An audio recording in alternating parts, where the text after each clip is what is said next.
This is my video of the Galaxy Z Flip 4, what I've been experiencing over the last year of owning it.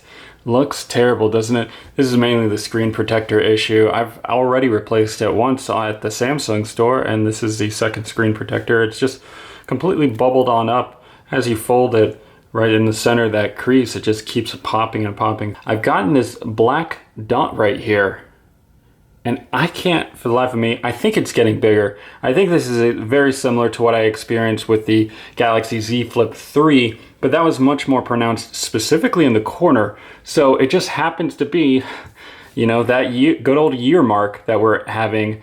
Thankfully, it's pretty cheap to just switch and trade this on in, get the Z Flip 5. It's like 50 to 100 bucks, I can't remember exactly. So, you know, I'm excited for that, to just get rid of this. But, you know, if this is just going to be a year-long issue, it's kind of frustrating to see this all happening over and over. I don't know what the solution is. And maybe really what the solution is just never open up the phone, just always have it closed. And with the Z Flip 5, you'll be able to do that. With this Z Flip 4, of course, it's a very tiny screen, almost worthless, just like the previous pill-shaped screens that they've had before. Obviously, this was larger than the previous ones and somewhat brighter, but I used it for my time, just looking at the clock, and that was always helpful.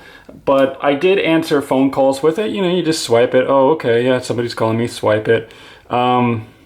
I don't know. You can also add some widgets and very quickly see some stuff here. I like getting a text message notification here and being able to read it. I like understanding who the phone call is coming from and my clock. But outside of that, I don't use it for anything. So I would say, you know, I'm very curious again about the Z Flip 5. Am I really going to be using this whole screen experience without opening it up? I have no idea, but wait for my review on that. So looking at the case itself, this was provided by Samsung as well, and it looks like it's really damaged.